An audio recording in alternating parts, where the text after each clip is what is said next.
साहित्य संसार में आपका हार्दिक अभिनंदन है, स्वागत है। प्रसाद की कलम, पत्थर की पुकार जैसे साहित्यिक कहानियों को अपने गर्भ में समेटे रखा। आज मैं उसी का वाचन आपके समक्ष प्रस्तुत रखूंगा। पत्थर की पुकार। नवल और विमल दोनों बात करते हुए टहल रहे थे। विमल ने कहा, साहित्य सेवा भी एक व्यसन है।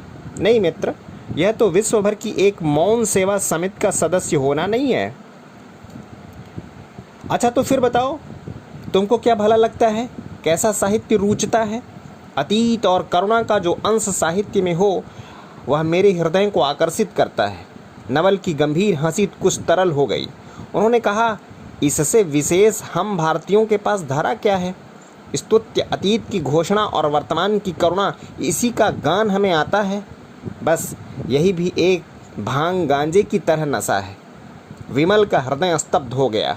चिर प्रसन्न वदन मित्र को अपनी भावना पर इतना कठोर आघात करते हुए कभी भी उसने नहीं देखा था। वह कुछ विरक्त हो गया।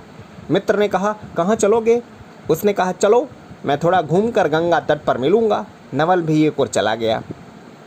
चिंता में मग्न विमल एक ओर चला। नगर के एक सूने मोहल्ले में जा निकला। एक टूटी चारपाई अपने फूटे झिलंगे में लिपटी पड़ी है। उसी के बगल में दीन कुटी फूस से ढकी हुई अपना दरिद्र मुख भिक्षा के लिए खोले हुए बैठी है। दो एक ढांकी और हथौड़े, पानी की प्याली, कूंची, दो काले शिलाखंड परिचारक की तरह उस दीन कुटी को घेरे पड़े हैं। किसी को न देखकर एक शिलाखंड पर न जाने कितने कहने से विमल बैठ गया। यह चुपचाप था। विदित हुआ कि दूसरा पत्थर कुछ धीरे धीरे कह रहा है। वह सुनने लगा।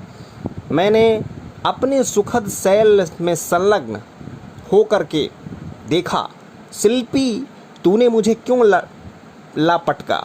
यहाँ तो मानव की हिंसा का गर्जन मेरे कठोर वक्षस्थल का भेदन कर रहा है। मैं तेरे प्रलोभन में पड़कर यहाँ चला आया था, कुछ तेरे बाहुबल से नहीं, क्योंकि मेरी प्रबल कामना थी कि मैं एक सुंदर मूर्ति में परिणत हो जाऊं। उसके लिए अपने वक्षस्थल को छत विछत कराने को पुनः प्रस्तुत था। तेरी टांकी से हृदय चिराने में प्रसन्न था कि कभी मेरी इस सहनशीलता का पुरस्कार सराहना के रूप में मिलेगा और मेरी मौन मूर्ति अनंत काल तक उस सराहना को चुपचाप गर्व से स्वीकार करती रहेगी। किंतु निष्ठुर तूने अपने द्वार पर मुझे फूटे हुए ठीकरे की तरह लापटका। मैं यहीं पर पड़ा पड़ा कब तक अपने भविष्य की गणना करूंगा? पत्थर की करुणामयी पुकार विमल से क्रोध को